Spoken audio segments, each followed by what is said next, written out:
Endiki gepimiz, hürmetlik vatandaş. Mani qana qildim ko'rgitaga.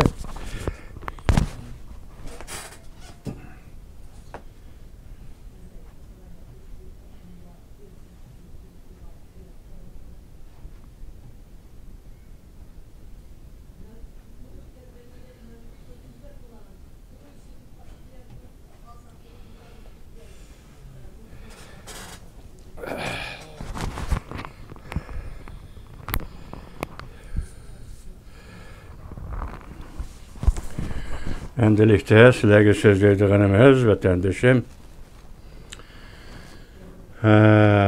Mundaq bir tema, mundaq bir mavzu.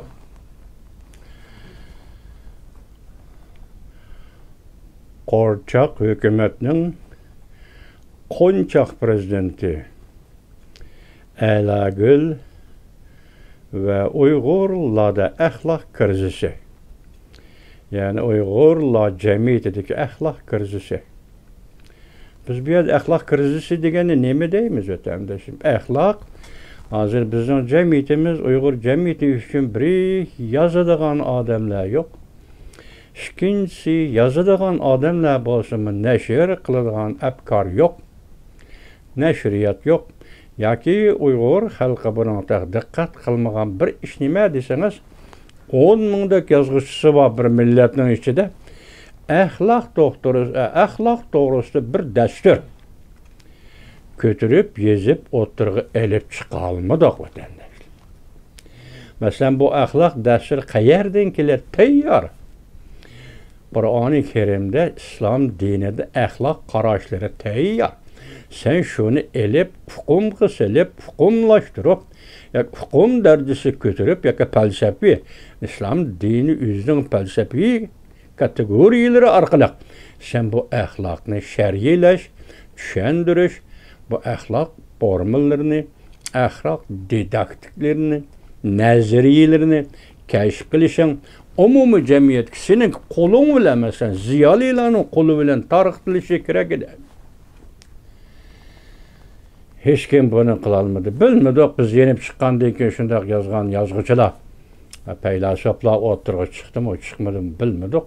Şunu ahlak didaktikisi, yaki ahlak felsefesi, yaki ahlak hukum prensipleri, o bir nazari bir şekilde Uygur cemiyeti özleşmedi. Xudaga min şükür.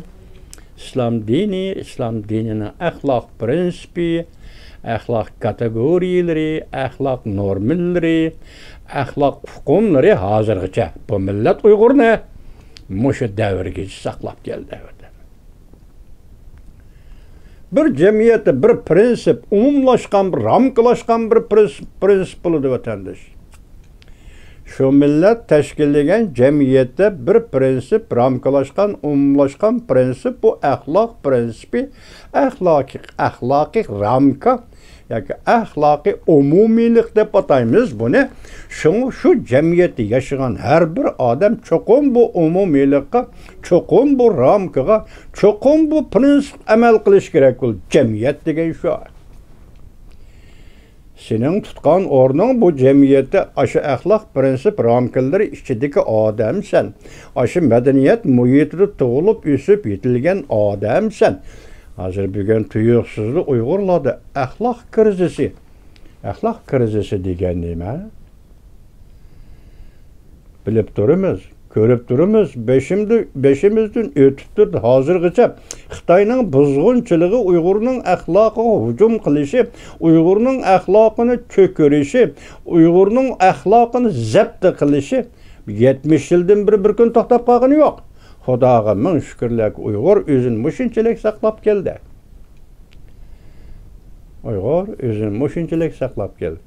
Bugün ende Uygur'un g'ururuga çekiliş, Uygur'un izzet namus ağrıga çekiliş, Uygur'un karakteriga çekiliş, Uygur'un salayetiga, ahlaki salayetiga çekiliş, Uygur'un ahlaki kımmet qarashlarıga çekiliş, Uygur'un umumlaşkan ahlak ramkisiga çekiliş bugün Xitayning baş mavzu yoki Xitoy qiladigan ishning baş mavzusiga aylandi vatandosh.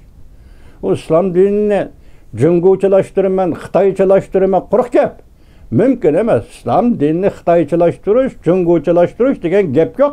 Biroq islom dinidagi axloq nizomlari, axloq qoidalari Uyg'urlar o'zlashtirdi. Uyg'urlar mushuning ichida yashab keldi degan mushu nizomlarga, mushu qoidalarga hujum qilsa Xitoy, bu endi tahsik to'xtaydi vatandosh. Nima desiniz, siz yeshingizni to'xtatgan odam bo'lsangiz bu boshqa gap. Sizden evladınız, piştildiriniz, nesillerinizden 3 yaş, 4 yaşlık balalar kelgende bu iş. Başka gap. Çünkü bugün Xitoyning Qur'onni, İslamni cheklayotganligi boshqa narsa emas. Uni yo'qitaman deb yo'qitalmaydiganligini o'zim biladi. Uning cheqilayotgani eng asosli islom dinining axloq prinsiplari. Mana shu Xitoy hujum qilayotgan eng muhim nuqta mana shu yerda o'tadi. Şonlaşqa bundaq zor besim 1,5 milyard Xitoy. Onun siyasi va onun qurolliq kuchi, onun moddiy kuchi, onun ma'naviyat kuchi, yoki onun siyosiy tuzumi diktator kuchi Uyg'ur.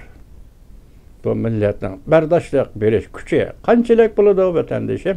Hozir 80% atrofida Uyg'ur axloqi buzib etildi deyilsa, agar shuningda 20% qilib qoldi deyilsa, Uyg'ur agar yaxshi kunlarga erishsa, 20% axloq maydoni va axloq so'rining o'rnidan dast turib, ya'ni Uyg'ur degan millat o'zini tepib oladi vatandosh. Özünü qutquzib qalalaydı vatandaş. Uyg'urlarda axloq krizisi chet elga qarab boqayli. Uyg'urlarda axloq krizisi men o'zimning degini bu shunday aytib boqayki, har bir insonda buyuk xislat va buyuk axloq nima desangiz oldi bilan o'zini bilish. İkincisi o'zini bilish asosida o'zini tutib bilish. Chunki jamiyat bu intayi rangdar cemiyetler. Anladınız mı? Bu rangdar cemiyeti her bir adam, her bir Uygur özünü biliş ve özünü tutuveliş. Mana bu bugün biz emel kıladigan ahlaklar. Chet ellerde yaşayotgan Uygurlar muşu meselede özümüzü tutuvelişimiz qanchalik bo'ldi? Özümüzü bilişimiz qanchalik bo'ldi vatandaş? Öyle bakın ya. Chet ellerde mesela bir iki mavzuni eg'izga olay, mustaqillik va yoki avtonomiya va yoki federatsiya va yoki konfederatsiya, bu tartiblar sanqtaq kelmedi. Hech kim sana savol qo'yib mustaqillik olamsa va yoki avtonomiya alamsan deb hech kim sana savol qo'ygan yo'q. Amerikadek, Angliya, Germaniyadek madaniyatlik jamiyatlar sening oldinga bunda savol qo'ymaydi. Avvar bo'lma, hey odamlar, mana shundoq dedi, ovoz to'pla dedi, ovoz to'playman, bu qizil ko'zlik. Bu odam aldaydigan qizil ko'zlik. Material yazdı, iltimas qil dedi, ovoz to'pla, qonun ma'qullayman dedi. Men qonun ma'qullattım, men siyosat belgilatdim. Zaypakning gapi. Tandash kimsan? Ma jamiyatda, Amerika jamiyatida, Germaniya, Angliya jamiyatida tutgan o'rnini bilib baq, kimsan? Avval bu jamiyat hozircha shundoq yashab kelgan bo'lsak, ming rahmat. Kimsan? Nima ish yolg'on so'zlar haqni aldaysan? Bunu qo'yib turayli.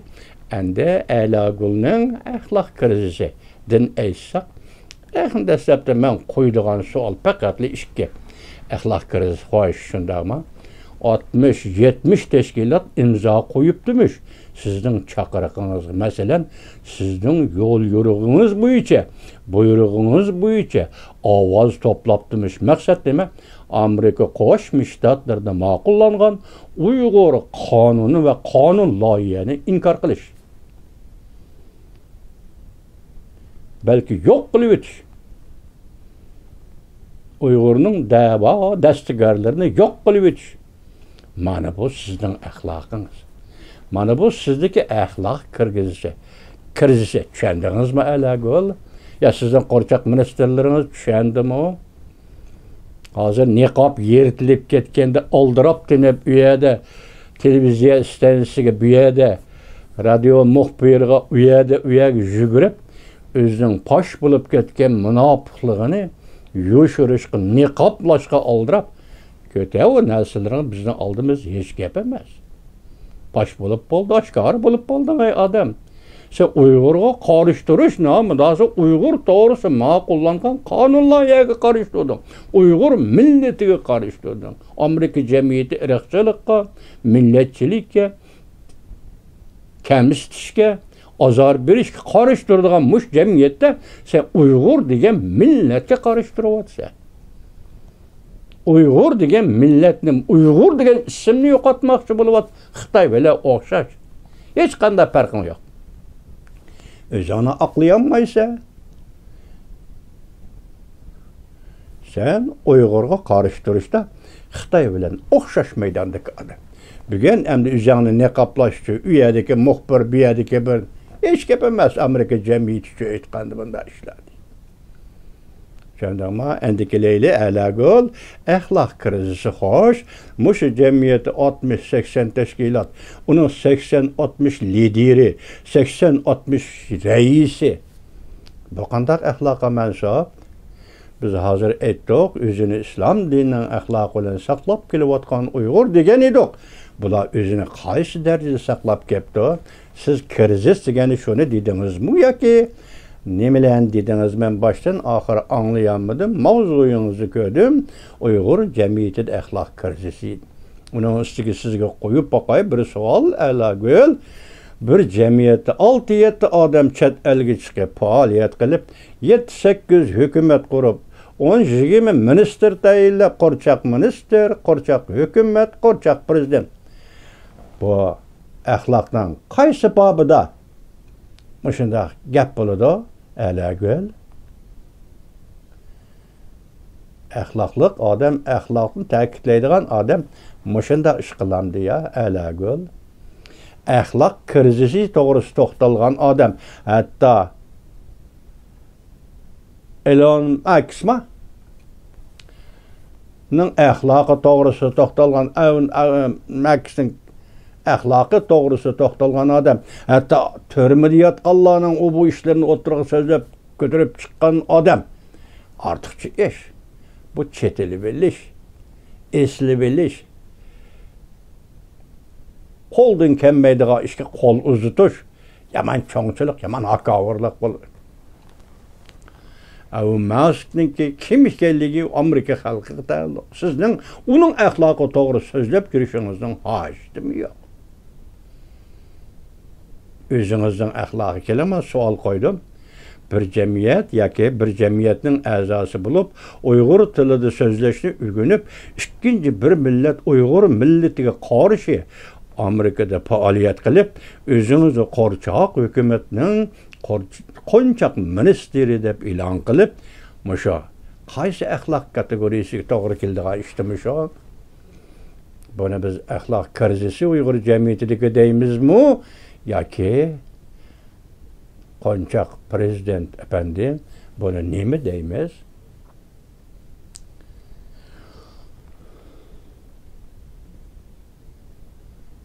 Ben başta ettim, insan balası bol, özünü biliş, özünü tutabiliş. Yani ahırda başına koyup ki bu siyasi hareket, siyasi faaliyet, Uygur'un meselesi neymiş ki arlısıyla, başka adamlar, başka millet gençler var. Şu millet sıfırda turuyversenler bulduk. Uygur tilini ügünü opsizler, efendi boptu bunu. Hazır ötken veya ki kılıvatkan bu işleri adamla etrafa karışsanız birisi navay, birisi aşpız, birisi cuvazcı, birisi takçı. Bularının kıldığı iş siyasi faaliyet emez. Siyaset bularının iş emez. Muşu adamla oturgu çıkıvarsam da bunu yana kandak krizes deysiz. Alagül, kandak krizes deysiz. Kolada kalem var mı? Bir varaq kağız var mı? İki cümle birdimi yazalamdı. Muşu adamlar oturgu çıkıp o tarafta müstakillik, bu tarafta avtonomiya, bu unutulup bunu maktap. Nima holat sizlarga? Mana buni axloq krizisi deymiz. Bu axloq krizisi qayerdan kelgan bo'ladi? Alagul.